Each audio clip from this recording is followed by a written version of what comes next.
Hey, this is what you do when you don't have enough money for your wife to to go get a gymnasium subscription or whatever, a membership. Hey, Mammy, what are you doing? I am paying for the $10 pair of sweatpants I bought yesterday. You better. I gotta earn my keep. Ain't nothing for free, woman. Okay. Oops. All right, I'm over here. I am working on Kimmy. I'm putting new bushings in my saw arbor. There's the old ones. Oh, they're getting weared out after 5 years. Pretty simple. Look at her go. You love shoveling, huh? She cleaned all the sticks out of Kimmy up there. It's like, there's the old ones. And then there's another new set. I got them for the other saw. So you having fun there, ma'ams? Yeah, how's my back doing now? Well, you don't have to worry about that. Just dig out around them upper rollers. Look at that. I never dig dirt out of my... You do this? No. You don't do the bottom? No. Look at her go. She loves stuff like this. She went from being a secretary at Pitney Bowes when we got married, right? Yep. She was I don't know, you did everything there. What did you do? Supplies. People are supplies. That was what, in East Providence, Rhode Island?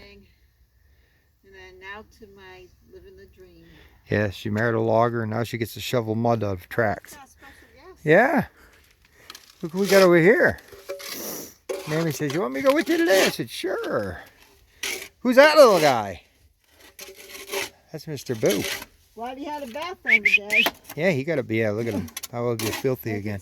Hey, I got to show you guys some stuff here. Look at this. Who knows what that is? Well, I'll tell you.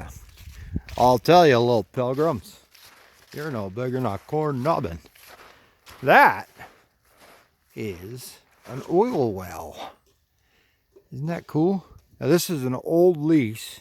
These are what they call stripper wells. These aren't real deep, I don't think. Maybe a couple thousand feet, if that. I don't even know. Probably 800, 1,200 feet. I don't know. There's a wellhead. And that's the little derrick that they use. Got an electric motor on it. So a lot of these up here, see Drake? It's funny, that's called Drake, but the original Drake well that started it all is only a couple miles that way. We are up in up above Tynesta near Pit Hole. So see how this works? Isn't that neat? And that just pulls that. That's crude right there. But that just pulls that plunger and pumps the oil out, and it goes. They put this one underground, which is amazing. This guy did a nice job. He buried all of his electrical stuff. Titus full of oil and gas. So anyway, isn't that cool? So this is a new job we just started. I just started. I opened the landing up there, and I made my skid road over here. So I don't want to drive on his. He's got to get his trucks back in here to service this, and I don't want to tear this up. He's got it stoned, so kind of a piece of crap. I mean, there's a lot of wood on it. Nothing special, just pulpwood and like nothing too great, you know. But it's a job, and it's nice wood. It's just a long skid. It's like 3,000 foot to the back of it. So it's 86 acres. Oh, we'll work through it pretty quick, I think. So anyway, we just got up here. The boys is finishing up the other one. I figured I'd do some maintenance on Kimmy. I cut quite a bit of head yesterday, and I thought, well, took advantage of my slave labor over here, huh? Look at you go, ma'am. Must be nice, huh? You probably all the guys now in the logging industry are going to be hiring you to clean tracks. I love clean tracks. You do? Probably not if they were frozen. No. Well, you're supposed to clean them before they freeze, but yeah, I don't know. I never do because I can't stand it. I don't know why anyone would like it. It's very satisfying. I don't know. Everybody tells me how much it wears them out if you don't. The only thing that wears out is them. And they're like $125 a piece. So, like I said before, I'm not spending that much in labor every day to Till Mammy comes along and Mammy can do it, huh? Yep. My girl. Lunch is going to be pretty soon. Yeah, lunch is going to be pretty soon. All right, so what I did here, I put these, this was getting wobbly. It still wobbles a little bit. It's got to have some play in it, I guess. But this is a saw auger that the saw comes out on. And I've got it disconnected from the hydraulic cylinder over here.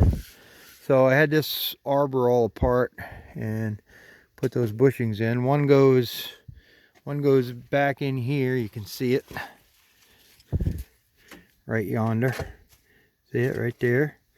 And then another one goes in here. It's recessed. And then it's got a flat one that goes, well, it goes, if you can picture it this way. This thing, when you get it apart, it looks like a brake rotor almost, you know. So it's got one that goes around this way.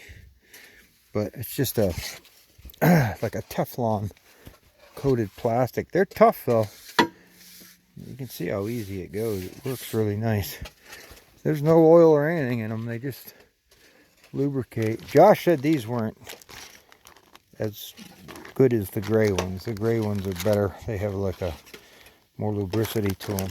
So, but you can see that's, I can't even tell any difference in thickness. I don't know.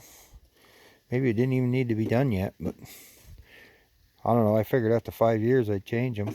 It did tighten it up a little bit though. What it was doing, it was letting the arbor, it would let it go. Like, see how it moves there, like maybe a 1/16 of an inch. Well, it was probably moving a 1/4 of an inch if you really yanked on it. So what it would do if the chain, it didn't do it with a brand new bar, but if your bar was a little bit worn and the chain would lay over in it and it get dull, it wouldn't start into the wood. It would hit it and bounce, and they'd have to run it out 2 or 3 times and then it would go. But so that will help a lot. It's really not a big difference, but probably had twice that much play in it before. And I'm not done tightening these either, but you really can't over tighten them too much, I don't think. I'm probably putting about 45 pounds on them. And then I'm going to double nut these because these have a tendency to loosen. I've got lock nuts on them. See? And I'll double nut them just to keep them from backing off. Yeah, I know it's a workout. But there's a saw motor. So, all right. Well, I figured. I don't know if did you ever thank Old Man in the Woods for your pants? Oh, yeah. Yeah. Hey, Eric, I don't have them on today, but I was wearing them yesterday. You know what happened? I left them at the show in that booth. I forgot them. And when Sunday morning, I thought, oh, crap, I left them there in that bag you gave me. And so I had Josh ran up there. He was still setting up there Sunday morning. I said, Josh, can you run up and get him? And so he did. He went over and got him. And then him and his brother Jamie just come in this weekend. They stayed at my place. We were setting up deer huts. They're going to hunt with us this year again. And so anyway, he brought them out, and they fit great, man. I love them. Thank you very much, man. I ain't too proud to take free britches. So thanks, Eric. Yeah, Eric Poe, Old Man in the Wood. He's on the channel a lot. Thanks, buddy. He gave me 2 pairs of prison blue, what do you call them? Logger trousers. You know, the nice ones. They got the buttons on them, and they got wedge pockets in them, and double kneed. They're really nice pants. So thanks, buddy. I love them. I wish I had them on. I'd model them, but I don't want to turn all the women on, you know. So I gotta watch it. Huh, Mammy? Yeah. All right. We'll let everybody go. Say ta-ta. TTFN. Ta-ta for now. I can't use that. Ta-ta for now. Oh, TTFN? Why? Winnie the P.O.